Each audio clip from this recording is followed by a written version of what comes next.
A paz do Senhor Jesus, que satisfação, que alegria é poder estar com você, meu irmão, com você, minha irmã, em mais uma aula da Escola Bíblica Dominical aqui da Catedral de Perus. Eu sou o professor Maxwell Fajardo, é uma satisfação, uma alegria poder estar aqui com você, como você já sabe, neste domingo, nesse dia 20 de julho, está acontecendo aqui na nossa igreja o MADEMP, o Congresso de Jovens do Ministério de Perus, e por conta disso nós temos a Escola Dominical neste formato que você já está acostumado. Sempre que nós não temos a atividade presencial da Escola Dominical aqui na nossa igreja, nós temos essa oportunidade de conversarmos sobre a lição, né, nesse formato online da Escola Dominical. E eu estou aqui junto com o professor Isaías Gonçalves, presbítero Isaías, que também é um dos superintendentes da Escola Dominical e também professor aqui da classe Samuel. Paz do Senhor, irmão Isaías. Paz do Senhor, pastor Maxwell,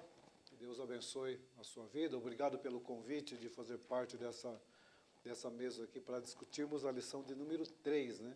Uma lição de suma importância para nós. Esperamos que os resultados venham da parte de Deus para cada um daqueles que acompanharem este momento de discussão dessa lição de número 3. Muito bem, é a lição de número 3, uma igreja fiel à pregação do Evangelho. Eu quero convidar você a estar aí compartilhando este vídeo, mandando aí para os demais alunos da Escola Dominical e também fazendo aí o seu comentário aí embaixo, né? É muito bom ter aí a sua interação, ver aí esse retorno dos nossos alunos que estão acompanhando a aula da Escola Dominical. Como o professor Isaías disse, nós estudaremos a lição de número 3, uma igreja fiel à pregação do Evangelho. Lembrando que nesse trimestre, o tema da revista da Escola Dominical nesse trimestre é a Igreja em Jerusalém, Doutrina, Comunhão e Fé, a base para o crescimento da igreja em meio às perseguições. Estamos estudando os 15 primeiros capítulos do livro de Atos dos Apóstolos, o foco daquela primeira igreja, a igreja que se estabeleceu em Jerusalém, e hoje nós vamos estudar o capítulo 3 de Atos dos Apóstolos, mais especificamente o sermão do apóstolo Pedro, que está a partir aí do versículo 11. O texto áureo da lição é Atos 3:12. E quando Pedro viu isto, disse ao povo, varões israelitas, por que vos maravilhais disto? Por que olhais tanto para nós, como se possa, por nossa própria virtude ou santidade, fizéssemos andar este homem? Atos 3:12. E a verdade prática diz que a verdadeira pregação bíblica consiste em dar testemunho de Cristo no poder do Espírito. Eu vou pedir aqui para o professor Isaías fazer a leitura que vai ser, né, o texto bíblico, que é a base da nossa lição de hoje, que é Atos, capítulo 3, do versículo 11 ao versículo 19. Pois não, pastor. Atos 3, 11 a 19, diz assim: E apegando-se ele a Pedro e João, todo o povo correu atônito para junto deles no alpendre chamado de Salomão. E quando Pedro viu isso, disse ao povo, varões israelitas, por que vós maravilhais disto? Ou por que olhais tanto para nós, como se por nossa própria virtude ou santidade fizéssemos andar esse homem? O Deus de Abraão, e de Isaque e de Jacó, o Deus de nossos pais, glorificou a seu filho Jesus, a quem vós entregastes e perante a face de Pilatos negastes, tendo ele determinado que fosse solto. Mas vós negastes o santo e o justo, e pedistes que se vos desse um homem homicida. E matastes o príncipe da vida, ao qual Deus ressuscitou dos mortos, do que nós somos testemunhas. E pela fé no seu nome, fez o seu nome fortalecer a este que vedes e conheceis. E a fé que é por ele deu a este, na presença de todos vós, esta perfeita saúde. E agora, irmãos, eu sei que o fizeste por ignorância, como também os vossos príncipes. Mas Deus assim cumpriu o que já dantes pela boca de todos os seus profetas havia anunciado, que o Cristo havia de padecer. Arrependei-vos, pois, e convertei-vos, para que sejam apagados os vossos pecados, e venham assim os tempos de refrigério pela presença do Senhor. Amém.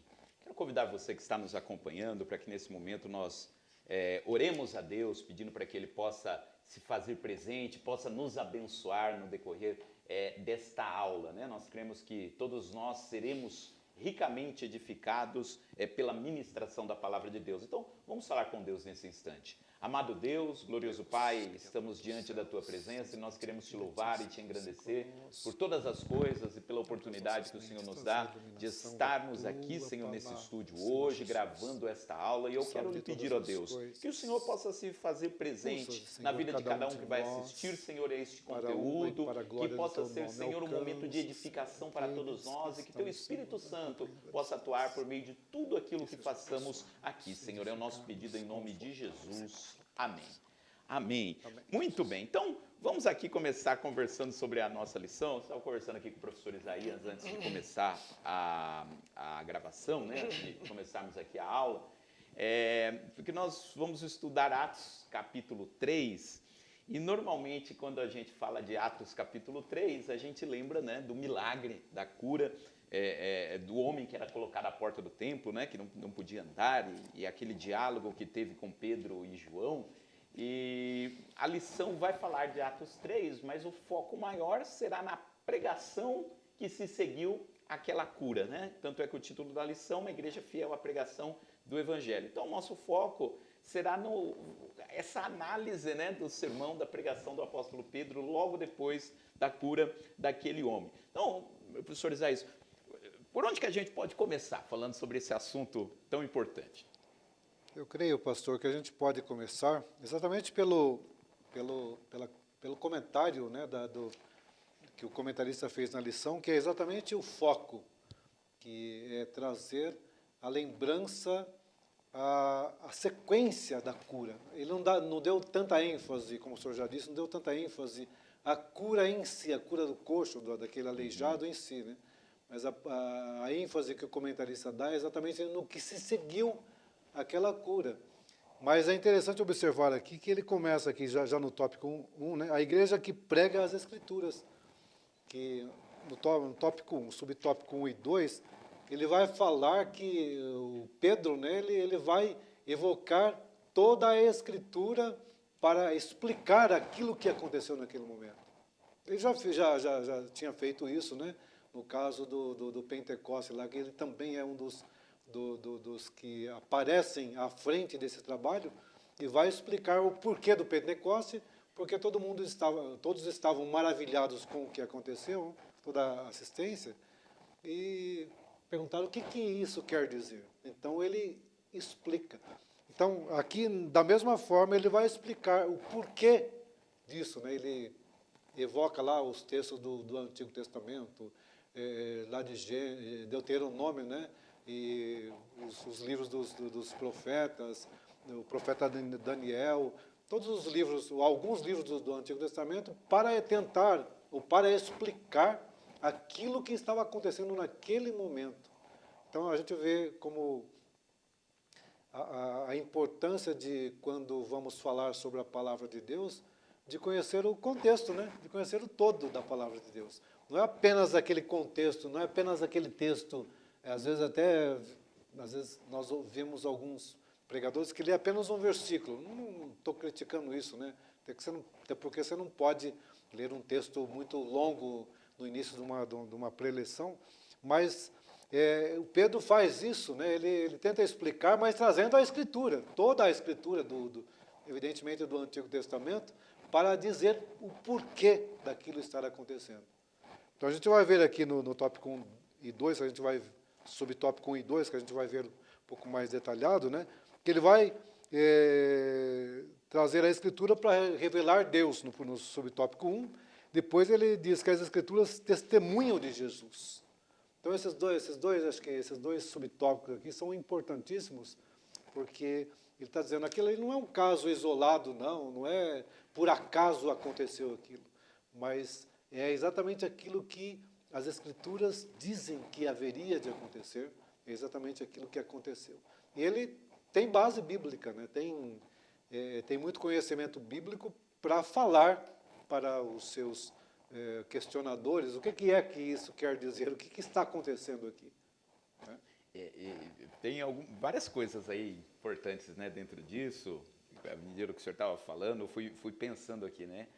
Às vezes a gente acaba falando reproduzindo, né, o jargão, né, de que Pedro não tinha muito conhecimento das coisas, né? Lógico, Pedro não era uma pessoa assim letrada, ele não era da elite intelectual de Israel, não era um fariseu, enfim, da academia, né? Não era uma pessoa que era considerada um mestre da lei, né? Mas isso não quer dizer que ele não tivesse um conhecimento das Escrituras, né? Pois como o senhor disse aqui, né, Pedro demonstra um domínio muito bom, né, dos temas principais das Escrituras, né? E principalmente ele não trabalha só com o texto isolado, né? Ele entende que cada passagem do Antigo Testamento está se articulando com uma mensagem maior, né? E isso fazia todo sentido para o apóstolo Pedro. As Escrituras do Antigo Testamento falam sobre Jesus e eu consigo mostrar isso partindo de diferentes textos do Antigo Testamento, né? Exatamente, né? Essa é a ideia. Então, eu acho muito interessante a gente pensar, né, nessa postura, nessa dinâmica aqui do apóstolo Pedro. Mas antes de falar desses primeiros tópicos aqui, professor Isaías, eu queria só comentar também com o nosso aluno que está nos acompanhando, né? É lógico que o foco da lição é sobre a mensagem, mas eu queria só voltar um pouquinho nesse contexto, né? O que motivou essa mensagem toda. E a gente estava começando aqui também, conversando sobre isso aqui antes da aula, né? Você imagina a atenção daquelas pessoas para Pedro, né? Porque aquele homem, diz o texto que ele era colocado todos os dias, né, na porta do templo para pedir esmolas, porque era um local de passagem de muitas pessoas. Então, dá-se a entender aqui no texto que ele tinha sido acabado de ser colocado ali. Entra Pedro e João, tem aquele diálogo, né, com ele, e depois que o homem é curado, ele entra correndo no templo e depois ele se agarra, né? Se apega aos dois. Né? Então a gente fica imaginando, né? O homem entra correndo, porque como ele era paralítico, ele não podia entrar no templo, né?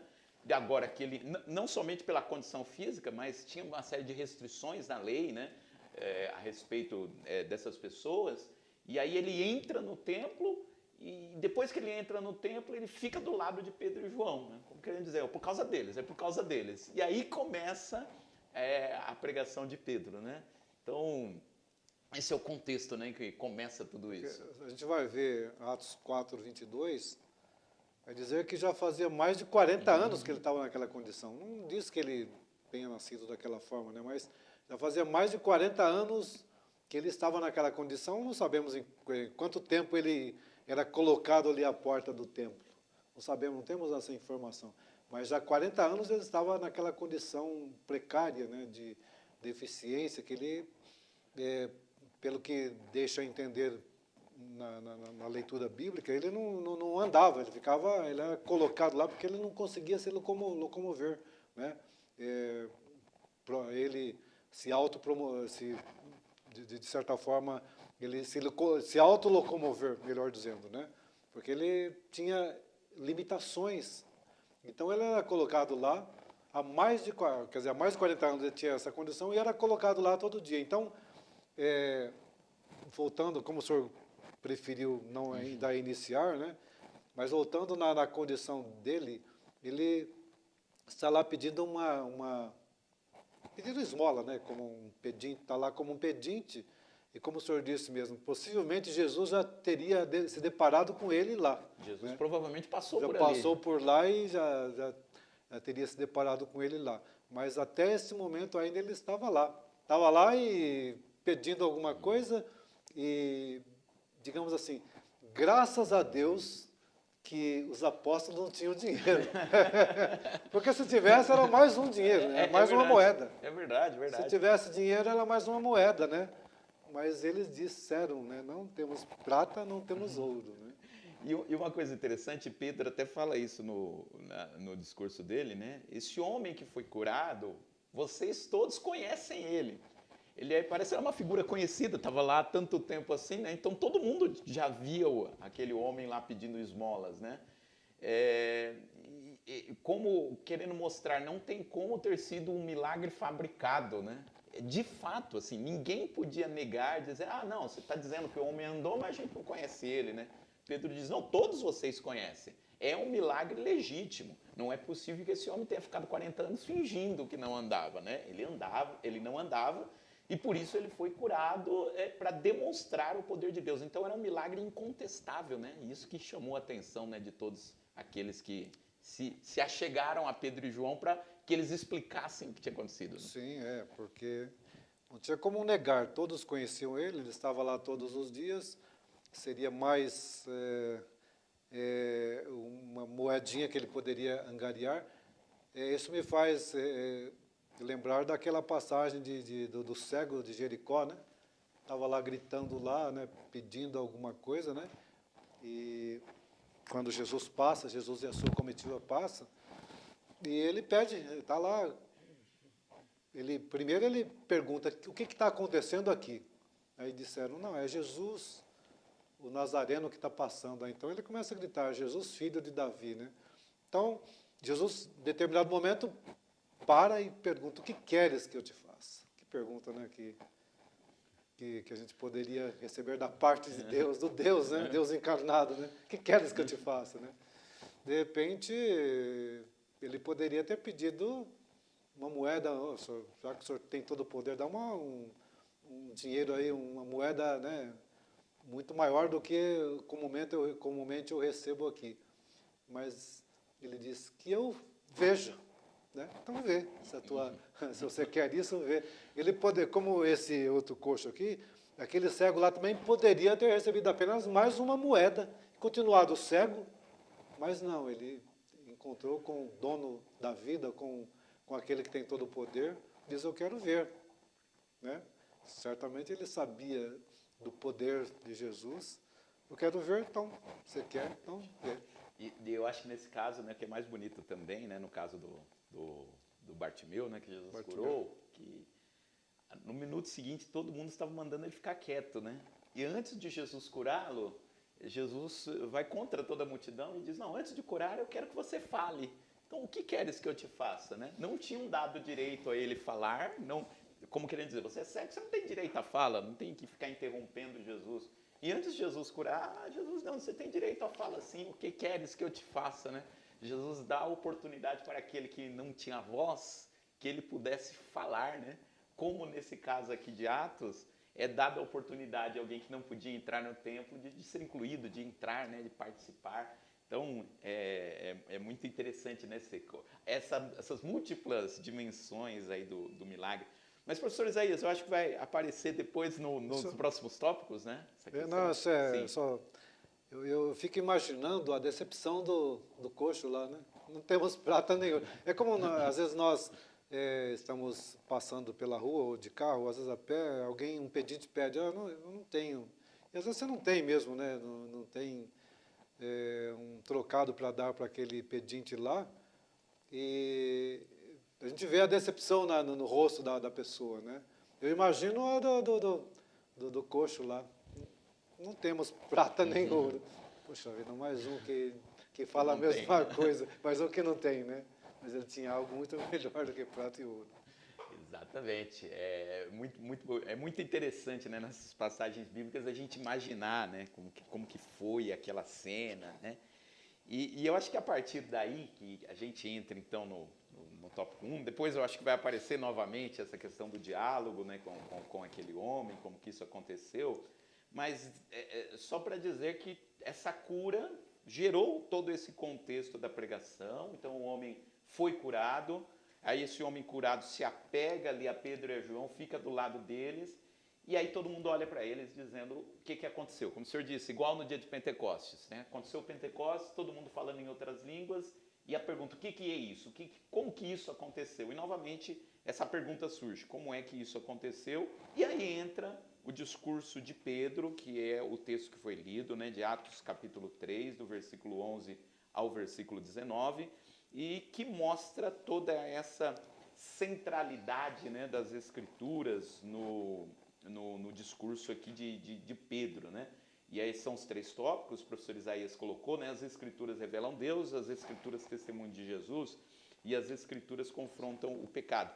E eu acho interessante como Pedro nos ensina nesse discurso, né, professor, que o objetivo de toda a pregação, de toda a palavra, ou de todo ato, né, que acontece na igreja, é levar a pessoa de Jesus, né? Porque, olha, foi lá o dia de Pentecoste.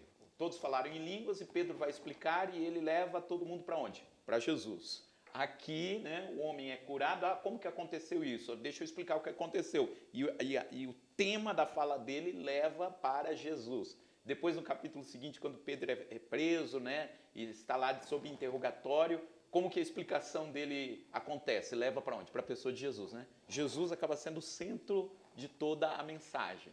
É uma mensagem cristocêntrica, né? Que exatamente tende a evocar a pessoa de Cristo como centro de toda a mensagem. E às vezes a gente fica preocupado porque a gente ouve algumas mensagens, parece que fala mais do pregador do que o próprio Cristo. Fala mais da pessoa em si, e às vezes até de forma não intencional, porque às vezes a pessoa está falando alguma coisa, algum milagre que Deus fez, algum sinal, alguma maravilha que Deus fez na vida dele, e cremos que Deus faz isso hoje ainda, né? E às vezes ele está fazendo isso, mas às vezes quem está ouvindo dá a impressão, puxa vida, como esse homem é tão próximo de Deus, né? E como é que eu não recebo nada disso? Como é que ele tem tanta intimidade com Deus e eu tô distante de Deus? Então, às vezes não. O interessante é você centralizar a sua mensagem em Cristo. Mas, veja, só voltando ainda ao coxo lá, a ideia é que os sinais é que vão trazer, vão chamar, vão evocar a curiosidade das pessoas que estão ao nosso redor, né? Então, nós, como igreja pentecostal, nós temos esse privilégio de ter os sinais ainda acontecendo hoje, e isso vai trazer as pessoas para ver o que está acontecendo aqui. Olha, vamos ver o que está acontecendo lá, porque está acontecendo alguma coisa sobrenatural. Então, esses sinais evocam as pessoas a vir a fazer, se aproximar de Deus, né? E estando lá, faz como Pedro fez aqui, né? Então, eu vou explicar isso, vou falar das Escrituras, vou falar de Deus, vou falar que tudo isso provém de Deus, que tudo isso provém da pessoa de Jesus Cristo, né? E depois, logo, subtópico 3, vai falar, não é só isso, né? Agora vocês precisam se arrepender dos seus pecados. Então, diríamos assim, o sinal é um chamariz, né? Para que as pessoas venham e, em vindo, elas vão ouvir a palavra de Deus, e a palavra de Deus deve convergir para Cristo, centralizar em Cristo. Eu estou me recordando aqui de um caso, né, que você poderia contado, né? Aqui no caso aqui porque as igrejas hoje, nós ficamos comparando a nossa igreja com a igreja de antigamente, mas lá era uma igreja inicial, não tinha estrutura nenhuma, né? Era alguma coisa que estava em organização, sobretudo aqui na igreja primitiva, em Atos dos Apóstolos, estava em organização. Então, não tinha muita estrutura, não tinha nada, não tinha recurso financeiro, né? E conta que no século XIII, o Tomás de Aquino ele vai visitar o Papa, acho que é o Papa Inocêncio, parece, né? E diz que o Papa está lá contando, ele começa a observar as riquezas do Vaticano lá, as riquezas da igreja, né? Muito ouro, muita prata, né? Diz que o Papa falou para o Tomás de Aquino, olha, Tomás, hoje a igreja não precisa falar mais como Pedro e João, né? Não temos prata nem ouro. E diz que o Tomás de Aquino falou, é verdade, nós não precisamos falar, né, como Pedro e João, mas também não podemos falar como eles disseram, levanta-te e anda em nome de Jesus. Então, às vezes a gente se prevalece com os nossos recursos, com a nossa estrutura, e acaba um pouco negligenciando, inclusive, os milagres, né?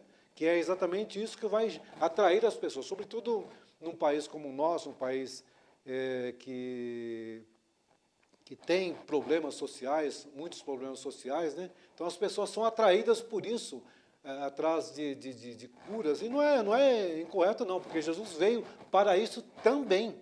Então elas são atraídas atrás de cura, atrás de uma bênção, de uma solução, de um emprego, né? Então elas vêm até aqui, olha lá, Deus, o Deus daqueles crentes lá pode dar isso a nós. Então eles vêm até aqui, então em chegando até aqui, por conta dos milagres, elas são confrontadas com a palavra de Deus. E isso acontece, acho que pelo menos 2 vezes aqui nesse texto. Na hora da cura, primeiro Pedro fala, né, para ele, olha para nós. Aí ele pede, né, pro rapaz, olha, presta atenção na gente. Aí ele olha para Pedro e ele diz, agora nós não temos prata nem ouro, mas o que temos isso te damos. Primeiro você olha para nós, e quando você olha para nós, agora eu vou falar de Cristo. Essa que é a dinâmica da igreja, né? O mundo não vai ver Cristo fisicamente, pessoalmente. Ele vai ver quem? Vai ver a igreja, né? Então ele olha para nós, olha para a igreja, e quando olha para a igreja vai falar para Cristo. E quando começou aqui a pregação de Pedro, aconteceu a mesma coisa. As pessoas se juntaram a quem? A Pedro e a João.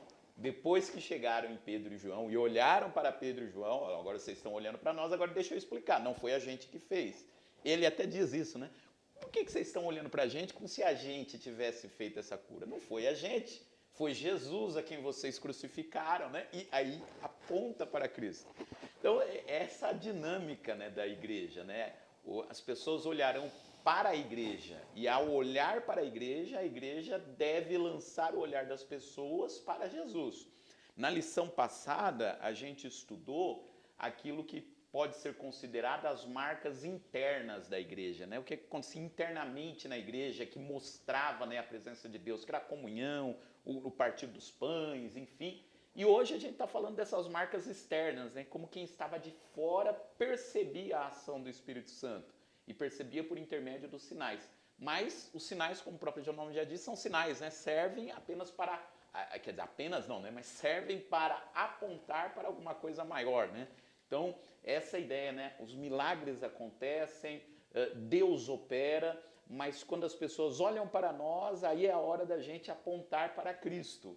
E aí o grande erro que a gente pode cometer, né, é de as pessoas olhando para nós, a gente falar, não, então continue olhando para nós, a gente continua sendo o foco, né? E aí a gente foca na nossa ação, naquilo que a gente está fazendo.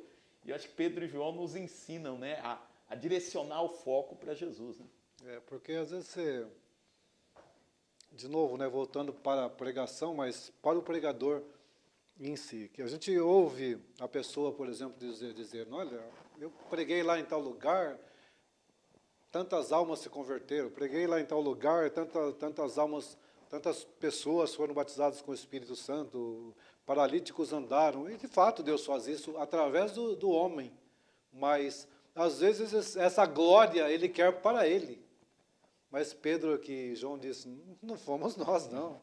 Isso é o poder de Deus. Nós somos apenas um instrumento pelo qual Deus faz o que fez aqui e que continua fazendo no nosso meio, né? Nós somos apenas aquilo que Deus usa, ou aquele a quem Deus usa para fazer o que faz. Não somos nós quem fazemos. Não podemos fazer absolutamente nada. Isso é sobrenatural. Isso não vem de nós. E interessante que o próprio Jesus, ele usou uma expressão, né, nesse sentido, né? Olha, vocês estão vendo os milagres, os sinais que eu estou fazendo? Nem Jesus chamou isso para si, porque ele disse, vocês farão coisas maiores, né?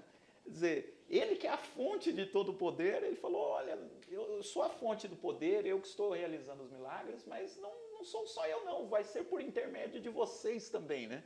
O próprio Jesus mostrou que isso seria compartilhado com a igreja, que outras pessoas seriam usadas por Deus para realizar milagres, né? E se o próprio Jesus fez isso, é que dirá a gente, né? Achar que a gente que é a fonte do poder, ou que é por conta do fulano que os milagres acontecem, né? Se é aquele pastor que orar, o milagre vai acontecer e não o outro. Não, o poder do Espírito Santo é derramado sobre a igreja, né, como um todo. E a fonte de todo o poder é o Senhor Jesus, né? Então, Pedro indica isso, né? Ele diz, olha, não olhem para nós, olhem agora para Jesus. Mas um outro ponto, professor Isaías, antes de passar aqui para o tópico 2, né? O tópico 2 vai falar sobre a igreja que prega no poder do Espírito, essa questão da centralidade da pessoa de Jesus na pregação. Eu acho que a gente também corre um risco muito grande de, às vezes, ao estar falando de algum outro tema da Bíblia, nos esquecermos que, independente de qual seja o tema da Bíblia que a gente está falando, todo e qualquer tema da Bíblia converge na pessoa de Jesus, né? Eu gosto muito de ouvir algumas gravações do pastor Tim Keller. Tim Keller, ele faleceu há uns 2 anos atrás, e eu ouvi uma vez uma pregação dele. Ele estava pregando sobre pregar, sobre pregação, né? E ele defendia a seguinte tese: ele diz, você pode pregar qualquer tema da Bíblia, você pode pegar um tema lá do Antigo Testamento, uma história desconhecida do Antigo Testamento. Se você pregar com atenção, estudar o texto com atenção, você consegue chegar em Jesus a partir de qualquer tema das Escrituras. Porque se você for pensar no Antigo Testamento, o Antigo Testamento é uma grande preparação para a chegada de Jesus. E todas as histórias do Antigo Testamento levam em algum momento a apontar para Jesus, né? E Pedro faz isso na sua pregação. Ele fala aqui ele cita trechos de Deuteronômio, ele cita trechos de Salmos, e no final das contas ele mostra como aqueles diferentes textos das Escrituras encaminham para a figura de Jesus, né? Jesus é o tema central de toda e qualquer pregação. É exatamente isso, né? Porque, como o senhor disse, toda a Bíblia converge para Jesus. E como Paulo disse, né? Não me lembro se foi em Gálatas, que ele fala da plenitude, em vindo a plenitude dos tempos. Ou seja, o que é a plenitude do tempo? O aparecimento de Jesus. Lá começa lá em Gênesis 3,15, né? Da semente da mulher, né? Levantarei aquele que há de salvar.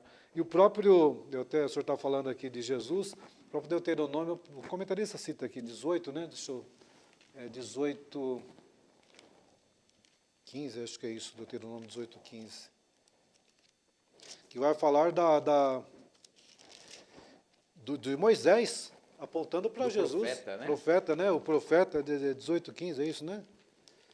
Deixa eu só isso, ver. Deuteronômio 18, 15, a partir do versículo 15. A partir do versículo 15 até o 19, né? O Senhor teu Deus diz assim, a promessa de um grande profeta, diz o título aqui. O Senhor teu Deus te despertará um profeta do meio de ti, de teus irmãos, como eu, a ele ouvireis. E vai até o versículo 19 aqui. Mas é exatamente isso que Pedro chama aqui, fala, olha, foi isso que Moisés disse, é esse Jesus.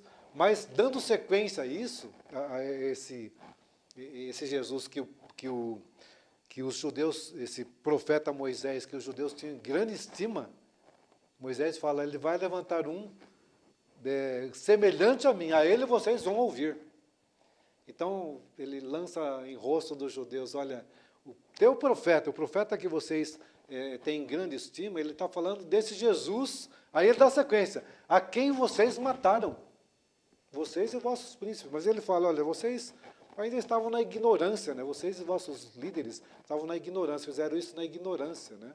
Mas ele é aquele de quem o profeta Moisés, que vocês têm grande estima, falou, é esse Jesus.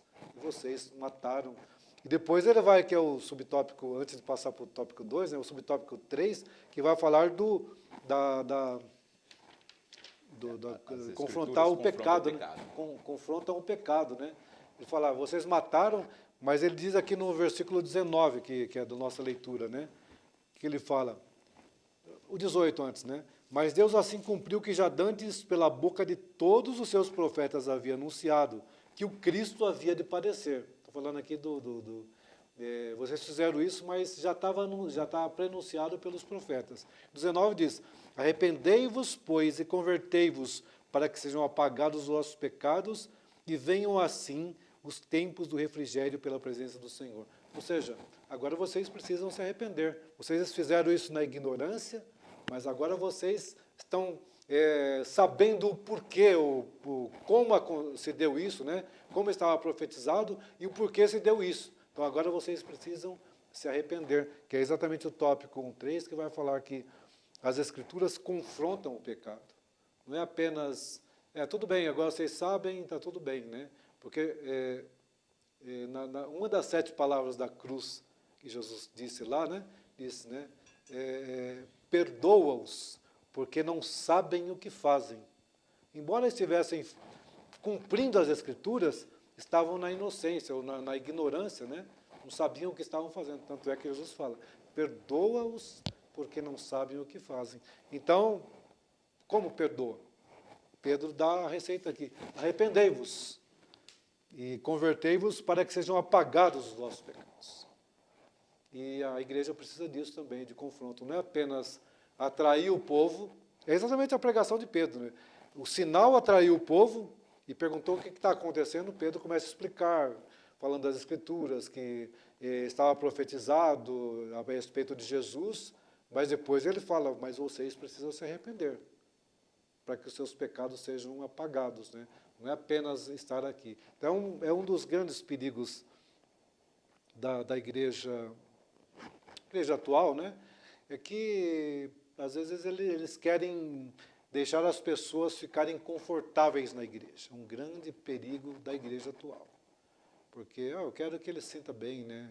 Vou falar aqui de pecado aqui, nada. A pessoa trabalhou o dia inteiro, está aí cansada. Mas ela nós precisamos ser confrontados. Eu sempre digo, a palavra de Deus, ela conforta, de fato conforta, mas ela confronta também. Confronta também, e acho que mais confronta do que conforta, porque nós somos falhos, né, no nosso dia a dia. E na igreja precisa haver isso. A gente vai falar depois do tópico 3 da escatologia, né, mas também, que deixou de ser falada, né, mas às vezes algumas igrejas está deixando de ser falado também o pecado, né? Confrontando o pecado das pessoas que estão lá ouvindo. Não, fica aí à vontade, se sinta bem aí. Eu quero que você se sinta como se estivesse em casa, né? Não, você não está, você está na casa de Deus aqui. Você vai ouvir o que Deus quer que você ouça esta noite, ou esta manhã, né? Você vai ouvir aquilo que Deus quer que você ouça. Não é o que você quer ouvir, é o que você precisa ouvir. É porque tem aquela questão, né? Quando eu sei de uma coisa é eu fazer algo sem saber, né? Eu achei um dinheiro na rua, não sei de quem é. Eu sei que eu tenho essa responsabilidade de procurar quem é e tal, mas a partir do momento que eu descubro quem é, eu recebo uma informação, isso pode virar um problema para mim. Agora eu sei de quem é aquele dinheiro, né? Então aquilo começa a acender a preocupação. Se eu não entregar, estou me sentindo culpado, né? E parece que é isso que Pedro faz, né? Olha, agora eu estou dando a informação para vocês. Se vocês não fizerem nada, a situação de vocês vai ficar muito mais complicada do que já está, né? Então essa palavra, como o senhor disse, né? A mesma palavra de Deus que nos leva às glórias celestes, ela também mostra o nosso estado, né? Pecaminoso, né? E ser cristão é sempre ser lembrado disso, né? Que Deus ele nos coloca nos lugares celestiais, né? Conforme diz a Bíblia, mas também mostra a todo tempo a nossa condição pecaminosa, né? Então a gente precisa sempre, né, desse conforto, mas também do confronto da palavra de Deus, e essa pregação de Pedro, né, mostra isso. Mas eu acho que a gente pode ir agora para o tópico 2, né? Podemos. Que é a igreja que prega no poder do Espírito Santo. E é muito interessante também, né? Que eu acho que a gente corre o risco também de imaginar que Pedro fez tudo isso que fez e pregou por conta da questão da sua habilidade pessoal, né? Mas o texto ele faz questão de dizer que ali Pedro estava sendo usado pelo Espírito Santo, não é? Sim, não temos dúvida, né? Porque a gente vai ver que isso acontece logo após eles receberem o investimento do Espírito Santo. Então, de fato, homens... Tanto é que a audiência lá, né, sobretudo depois dessa cura do coxo lá, que ficam todos pasmos, né? O que está acontecendo? São homens iletrados, né? São homens que não têm muito conhecimento nas letras e falam com tanta ousadia, a ponto de deixar o pessoal do Sinédrio lá boquiaberto.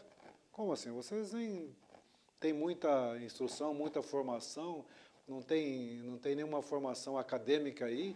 Como é que conseguem falar nesse nível, discutir a altura, né, com os líderes religiosos lá, a ponto de eles ficarem... Olha, não sei o que está acontecendo, né? Não conseguimos imaginar o que está acontecendo. Então a gente vai ver isso, é que exatamente eles são usados pelo Espírito. Isso aqui não é uma conclamação à ignorância, né? Não é uma defesa da ignorância. Não, tá tudo bem, então eu vou só aqui buscar a Deus, né? Vou só buscar a Deus. Claro que temos que buscar a Deus, claro que temos que ler a palavra de Deus, né? Mas isso não é uma defesa, uma apologia à ignorância. Não, o importante é ter Cristo no nosso coração. Claro, esse é o início de todas as coisas. Mas em havendo oportunidade, eu vou buscar me estruturar. Eu acho interessante aquelas pessoas que defendem a sua fé. Aliás, Pedro fala isso mesmo, que nós devemos defender a nossa fé, né, com segurança, com raciocínio, pensar o que está. Não é apenas falar, isso aí eu não sei, isso é mistério. É claro que tem os mistérios, existem os mistérios, mas às vezes a gente fica muito aquém daquilo que poderíamos fazer. E o Espírito Santo, ele nos ajuda, nos auxilia, mas numa hora que a gente não teve a oportunidade de estudar, de pesquisar, né? Eu sempre digo, né, a gente sempre ouve testemunho de que muitas pessoas, sobretudo os mais antigos, né, eles aprenderam a ler lendo a Bíblia, né? Nossos pais eram assim, não tinham oportunidade de estudar. Vou pegar um caso do meu pai. A gente morava no meio da roça, lá no interior de São Paulo, né? Meu pai com, sei lá, meia dúzia de filhos lá pequenos para criar, trabalhando na roça. Não tinha como estudar. A escola era longe, né? Você tinha que trabalhar o dia inteiro, duro. Depois, imagina, depois daquele trabalho duro, das 7 às 5 da tarde, ainda se preparar e caminhar, né, quilômetros e quilômetros para achar uma escola. Então era quase que impossível acontecer isso. Agora, hoje não, hoje tem a facilidade, tem escola, a facilidade, tem escola na sua porta, né? Tem escola na sua porta. Eu sempre digo, quando alguém, por exemplo, não sei se acontece isso hoje, mas é possível que aconteça, não? Olha, pedindo para Deus, ó Deus, eu quero aprender a ler, me ensina a ler, que eu quero ler a tua palavra, né? Deus vai dizer, rapaz, levanta daí, tem uma escola na frente da sua casa, vai lá. Eu tenho Mobral, tem isso ainda? Tem Mobral? Não, é o EJA. EJA agora? EJA. Educação de Jovens e Adultos, né? O EJA. Tem o EJA aí na porta da sua casa, tem online, não precisa nem sair de casa. Você pode aprender também pela internet, tem vários cursos, né? Então, a facilidade que nós temos hoje para aprender não justifica ninguém, né, ser, por exemplo, analfabeto hoje. Claro que você tem realmente aqueles locais onde realmente não tem acesso, ainda hoje, né? Vamos pegar o nosso caso do Brasil aqui. Mas a grande maioria das pessoas tem acesso. E às vezes nos falta a vontade de nos colocar, né, de pagar o preço para que aprendamos, pelo menos o básico para a leitura da Bíblia, para a leitura dos demais livros. Era o caso de Pedro, desses apóstolos, que eram pescadores, eram homens simples, né? Possivelmente o acesso à educação não era com certeza não era tão fácil, tão abundante como nós temos hoje. Então eles tinham limitações, até porque para ser um pescador não precisa de muita informação, né? Só aprende na prática lá, aprende com os pais e continua pescando, né? Então, mas quando eles vão pregar aqui, o pessoal que está ali do lado, a assistência que está ali do lado, né, a plateia, percebe que existe alguma coisa diferenciada neles, né? São pessoas indoutas, são pessoas sem nenhum conhecimento, mas como é que fala com tanta ousadia, né? Eu lembro quando Jesus curou o cego lá, né, em João capítulo 9, é bem interessante porque aconteceu algo parecido, né? Porque o cego chegou à conclusão facilmente de que Jesus era o Messias, né? E aí ele vai conversar com os mestres da lei, né? E os mestres da lei falam, olha, o que você acha dele? Olha, eu sei que ele curou, né? Olha, mas você nasceu em pecado, né? Porque eles acreditavam que a cegueira era sinal de maldição, né? Você era cego, nasceu em pecado, quer ensinar a gente? Aí a resposta dele é interessante. Ele diz, ué, interessante, né? Vocês sabem tanto aí, mas não conseguem me explicar. Como que alguém que vocês dizem que não que tá cheio de pecado, vocês dizem que Jesus é um homem pecador, tá, então me expliquem aí como que um homem pecador pode fazer, o que fez. Né? Pode fazer o que fez. Vocês são mestres da lei e não estão conseguindo me explicar. E para mim o negócio é simples, né? Então é bem isso, né? Aquele homem com a simplicidade toda conseguiu chegar nessas conclusões. Mas pensando nisso também, professor, que o senhor comentou aí com a gente, né? Vale a pena dizer que Jesus, ele disse aos discípulos que o Espírito Santo os faria lembrar de tudo aquilo que ele ensinou, né? Então, mesmo quando Deus usa alguém para pregar, alguém para ensinar, ele vai usar como base toda aquela bagagem que foi acumulada, né? Então, aqui neste momento, quer dizer, não é que Pedro aprendeu naquele exato momento que o livro de Deuteronômio falava de Jesus, ou naquele momento é que Deus citou para ele o versículo lá do livro de Salmos que ele citou. Quer dizer, são informações que ele já havia recebido, né? E o poder do Espírito Santo naquele momento da pregação mobilizou todos aqueles conhecimentos que Pedro tinha antes e fez com que fizesse sentido, né, naquele momento. Então, o Espírito Santo usa todo esse nosso preparo. Quanto mais a gente se prepara, logicamente dentro das condições, né, que a gente tem para se preparar, o Espírito Santo vai usando essa bagagem acumulada com poder na hora que é necessário. Né? A gente vai ver isso no Atos 6, né, a pregação de Estevão. A inspiração que ele tinha, né, que teve naquele momento para fazer aquela pregação antes da sua morte, do seu apedrejamento ali. Ele vai discorrendo toda a Escritura, desde Gênesis, vem discorrendo todo o Antigo Testamento, para falar o que falou de memória numa situação adversa, né? Ele estava pressionado, prestes a morrer, ele conseguiu lembrar tudo aquilo que... Quer dizer, o Espírito Santo fez lembrar, embora ele acabou sendo apedrejado, mas você vê como é que ele teve a memória e vamos dizer assim, a frieza para falar o que falou naquele momento de uma tensão assim, altíssima que ele estava sofrendo. Né? Exatamente. E o Espírito Santo usa os seus servos, e esse é o tema então do tópico 2, né?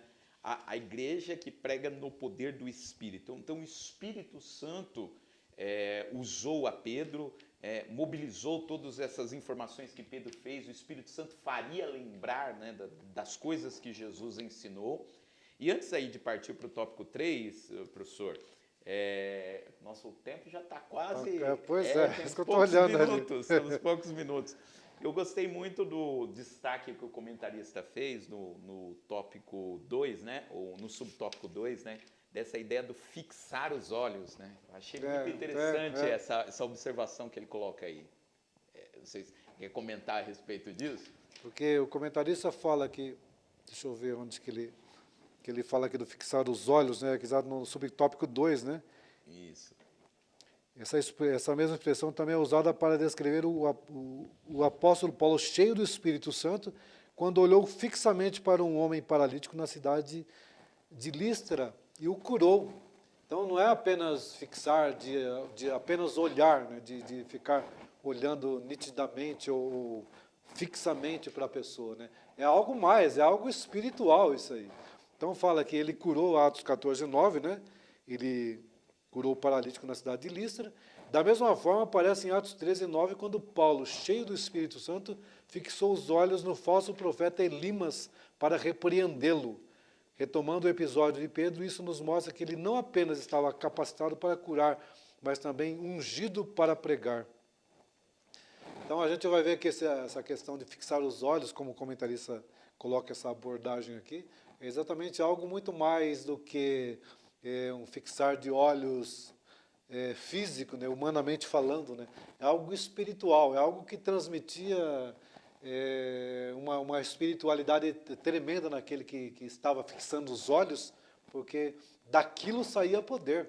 Tanto é que no caso do apóstolo Paulo, que ele curou um e repreendeu o outro, só no fixar dos olhos.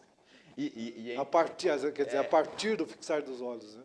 E é interessante que as pessoas que são usadas por Deus, né, no dom da cura, né, nos dons espirituais, quando a pessoa é tomada por Deus assim, né, a pessoa é capacitada de uma autoridade naquele momento, né? Você olha para a pessoa e diz, olha, você vai ser curada agora. E a pessoa fala com uma certeza tão grande, né, que a gente que está observando, mas como que ele consegue afirmar um negócio desse, né? Esse negócio, né, de ser tomado pelo Espírito Santo. O Espírito Santo dá uma convicção tão grande para você que isso vai acontecer, você fala, né? E não apenas nos episódios de cura e tal. Eu já tive ocasiões, às vezes, de falar alguma coisa durante a pregação e depois parar e falar, meu Deus, mas como que eu tive coragem de falar exatamente aquilo? Mas parece que é uma ação do Espírito Santo no momento que a gente está falando, que vai além, inclusive, da nossa própria coragem, né, naquele momento. Eu admiro muito as pessoas que são usadas por Deus no dom da cura, por exemplo, e que uma coisa é você orar por alguém, né? Olha, nós vamos orar para que Deus possa realizar a cura, e você ora pedindo para que Deus cure. Mas outra coisa é quando a pessoa é tomada por Deus, olha fixamente para uma pessoa e fala, olha, Deus vai te dar um milagre agora, porque Ele está falando isso, né, no meu coração. E é isso que Pedro fez, né? Ele olhou para o homem e falou, você vai levantar agora. Imagina se o homem não levantasse, né? Quer dizer, para falar um negócio desse, é porque ele tinha certeza absoluta de que aquilo iria acontecer, e essa certeza absoluta só viria pelo Espírito Santo, né? Porque eles pedem pro paralítico lá olhar para ele. Olhe para nós, né? E aí Pedro fixa os olhos nele. Possivelmente estava o contato olho a olho ali, né? Cara a cara. E aí que Pedro fala, levanta e anda em nome de Jesus. É muita autoridade. É muita autoridade. A autoridade que o Espírito Santo concede, né, aos seus servos, e nós que somos pentecostais destacamos sempre isso, né? Essa é a atualidade dos dons espirituais. Deus usa pessoas no dom da cura, com essa autoridade, né, que vem do Espírito Santo. Mas, professor, acho que a gente pode ir agora para o nosso último tópico, né, nos minutos aqui que nos restam. E eu espero que você que esteja nos acompanhando aí, esteja sendo abençoado por Deus, por esses comentários. E, logicamente, nós não temos como responder você ao vivo nesse momento, mas deixa aí o seu comentário no vídeo, né? Quem sabe de algum testemunho, de alguma situação que aconteceu com você, que você lembrou à medida que nós estamos falando a respeito desses momentos em que Deus nos usa. Isso servirá com certeza para a edificação de quem está nos assistindo. Mas o tópico 3 fala que é a igreja que prega a esperança vindoura. Isso é uma coisa muito interessante, um sermão muito completo aqui de Pedro. Ele fala de Jesus, fala do sofrimento de Jesus, chama os seus ouvintes ao arrependimento e ainda fala a respeito da esperança vindoura, aquilo que ele diz dos tempos de refrigério, né? Interessante, deixa eu observar, eu sou um pouco mais antigo que o senhor, mas a gente via na década de 80, 1980, 1990, que as pregações, muitas delas tinham ênfase na escatologia, sobretudo no arrebatamento da igreja. Só que com o advento da teologia da prosperidade, sobretudo ela, né, parece que nós fixamos a nossa mente mais neste mundo, sabe? Parece que a gente está mais preocupado com o aqui e agora. E às vezes nós não dizemos isso, mas às vezes até da forma que agimos, parece que queremos dizer, olha, se acontecer o arrebatamento, como a Bíblia diz, amém. Não acontecer, eu estou muito bem aqui. Sobretudo, vamos pegar o nosso contexto aqui. Estou muito bem aqui, eu quero prosperidade. E a ênfase que foi dada, né, nessa prosperidade, de certa forma, desviou o nosso olhar do céu, que é o nosso destino final. Isso desviou. E as pessoas, às vezes, vêm para a igreja com a busca de uma solução caseira, não, uma solução passageira, né, melhor dizendo. Uma solução passageira, efêmera.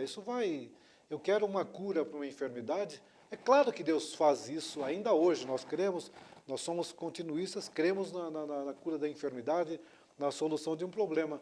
mas Deus tem muito mais para nós.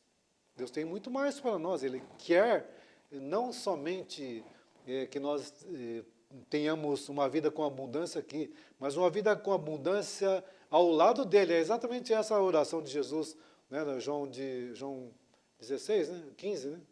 Me fugiu a memória agora. Que ele vai orar pelos discípulos, por si mesmo, né? É 17. 17. Quase. Tá lá. 15, 16. João 17, ele vai orar pelos discípulos, vai orar por si mesmo e vai orar por todos aqueles que hão de crer em ti. Ele ora ao Pai, né? Eu oro por aqueles que hão de crer em ti. Para que eles, em determinado momento ele fala, para que eles vejam a minha glória, a glória que tu me deste desde a fundação do mundo. Então veja, o privilégio que nós temos de um dia sermos arrebatados, que é essa a esperança da igreja, mas a gente nem sempre dá o valor devido a esse assunto tão importante para nós no nosso dia, né? E parece-me que o que está por trás aqui também do que Pedro está dizendo, né, é que os judeus ali da época, eles aguardavam a vinda do Messias, né? E eles acreditavam que quando o Messias viesse, ele restauraria todas as coisas, né? Seria o final dos tempos, no sentido que o Messias vai vir, vai acabar com todos os impérios, os governos humanos, vai restabelecer Israel, né? Então ele já vai vir e vai restaurar tudo. E aí Pedro ele explica aqui, olha, o Messias ele já veio, mas ele veio na primeira fase da sua missão. E a segunda fase vem aí. A parte da restauração de todas as coisas ainda não aconteceu. E isso vai acontecer futuramente. Então, o argumento de Pedro aqui para os ouvintes é esse. Olha, o Messias já veio, vocês rejeitaram o Messias, mas dá tempo de se arrepender, porque ele vai vir de novo. E aí, quando ele vir de novo, aí sim, ele vai vir para restaurar todas as coisas. E já que vocês rejeitaram o Messias na primeira vez, estejam prontos para que na segunda vez que ele voltar, vocês sejam integrados nesses tempos de refrigério que ele vai trazer, né? Então, veja como ele articula, né, a questão da segunda vinda de Jesus com tudo aquilo que ele havia dito antes, né, trazendo essa esperança futura. Pois é. E, de fato, né, como a gente está dizendo aqui, aquilo que foi prometido para eles lá, continua a promessa para nós. Já se passaram 2000 anos, né, aproximadamente 2000 anos, ainda não se concretizou isso. Mas nem por isso nós deixamos de acreditar, como a Bíblia nos diz, né, como alguns dizem, onde está a esperança da sua vinda? Não, ele voltará. O próprio Pedro disse isso depois, né? Pedro disse, né, na sua epístola lá, onde está a esperança da sua vinda? E nós continuamos crendo que ele virá um dia, e essa é a esperança da igreja, né? Porque se nós estamos esperando a Jesus só nesta vida aqui, como diz Paulo, nós somos os mais miseráveis de todos os homens, né? Então, queremos crer e cremos dessa forma que ele voltará.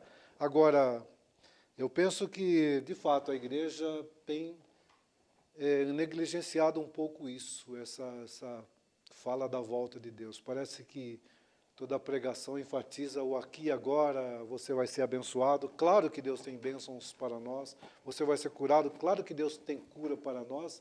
Mas nós não estamos tão preocupados com essa volta gloriosa de Jesus, onde acabará todas as dificuldades. E a gente vai ver isso, que as pessoas que têm mais desejo que isso aconteça rapidamente são as pessoas, são os crentes onde estão passando dificuldades. Então, parece que, contrário ao senso, né, a gente vai preferir que a gente seja perseguido, seja afligido, para que a gente almeje cada dia mais a volta de Cristo. Porque aí a gente, venha logo, Senhor Jesus, porque está difícil aqui. Mas enquanto estamos assim numa calmaria, tranquilidade, né, uma empregabilidade total, né, tudo de bom, a gente tende a relaxar um pouquinho. Está bom aqui, eu preciso concluir os meus projetos ainda, meus sonhos precisam ser concretizados, e a gente acaba negligenciando isso, que é a esperança última da igreja. Exatamente, né? Então, com essa fala, a gente conclui, né, todas essas reflexões da lição de hoje e que possamos permanecer fiéis até o fim, que é inclusive o tema do congresso da mocidade que está acontecendo nesse final de semana, né? Que toda essa mensagem nos leve a sermos fiéis a Deus e aguardarmos, conforme diz a Bíblia, essa bem-aventurada esperança. E como o professor Isaías falou, não nos esqueçamos, né, da nossa esperança, de que nós vamos para o céu, de que o nosso alvo não é aqui, por mais que esteja bom aqui, né, por mais que Deus esteja nos abençoando aqui, né, há algo muito maior que nem olhos viram, nem ouvidos ouviram, aquilo que Deus preparou para aqueles que o amam, né, a eternidade preparada para nós. Mas que Deus possa abençoar a todos os nossos irmãos que estiveram aí nos acompanhando. Nós vamos daqui a pouco orar por você que está assistindo. Mas antes de fazermos a oração final aqui, nós teremos agora um momento das ofertas. Então, você que está aí nos acompanhando, vai aparecer aí na sua tela o QR Code, todos os caminhos para que você possa fazer a sua contribuição com a obra do Senhor, com o trabalho da Escola Dominical e com a obra do Senhor. Então, nós estaremos agora ouvindo um louvor, assistindo um louvor, gravado aqui na nossa igreja também, e depois desse louvor, e você vai ter aí a oportunidade de contribuir, enquanto canta-se esse louvor, a gente volta para fazermos a oração e fazermos a conclusão aqui da nossa aula. Então, vamos a esse louvor, vamos adorar a Deus. Aleluia, adore a Ele comigo, te adorarei, independente do que for, eu te adorarei. Eu te adorarei, és o meu Deus, adore a Ele comigo, diga assim, contigo eu sei que posso ir além, contigo eu não temo a ninguém, contigo eu salto uma muralha, contigo eu venço uma batalha, contigo eu sei que venço o inimigo, em ti eu sei que encontro solução, também podes me dar a direção,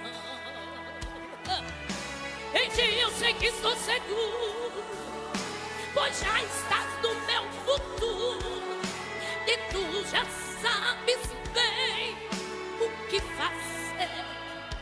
Ai, se acaso teu silêncio me alcançar e resolveres te calar para provar a minha fé, o que fazer? Te adorarei, independente do que for, pois tu és Deus, tu és Senhor, que fazes o que te apraz. Adore a Ele, diga assim, eu te adorarei, no mar, no vento, ou temporal, te adorarei na tempestade, na prova, no fogo, no vale, no monte, em meio ao deserto, ou perto da fonte, eu só posso adore, te adorarei,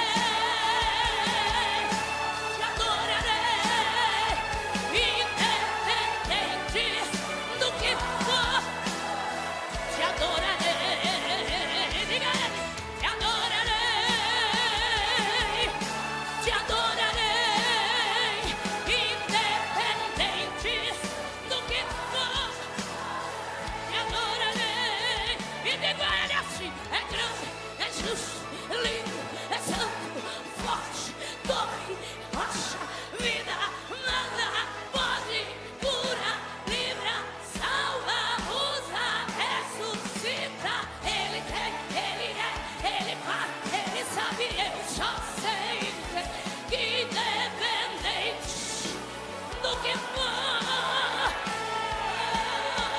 recebe Jesus,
Maravilha, você acompanhou este louvor, nos levando à adoração ao Senhor.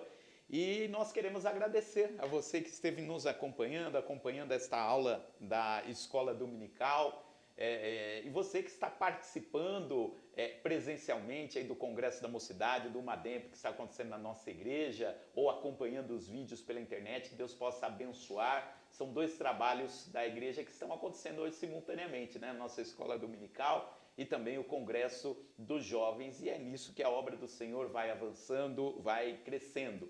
Então quero agradecer a você que esteve nos acompanhando, esteve conosco, mais uma vez agradecer a nossa igreja, nosso pastor Elias Cardoso e a superintendência da Escola Dominical, está aqui o professor Isaías, também o pastor Edson Dominicali, nosso superintendente, também por essa oportunidade que nós temos de levar à frente o trabalho da Escola Dominical, inclusive nessas datas, né, em que temos essa oportunidade de fazer esse trabalho online. Convido você que está nos ouvindo para no próximo domingo estar aqui conosco, a lição de número 4, uma igreja cheia do Espírito Santo, mais uma continuidade, e vai ser uma bênção para a glória do nome do Senhor. Professor Isaías, aí com as considerações finais. Agradeço também a oportunidade de estar aqui, mais uma vez, para explanar um pouco dessa lição de número 3, né? Uma lição, aliás, toda a lição desse trimestre é uma lição abençoada. Eu quero falar da igreja de Jerusalém e o que nós temos a aprender com essa igreja de Jerusalém. Então, que Deus possa continuar abençoando a cada um de vocês que nos acompanham no nosso dia a dia.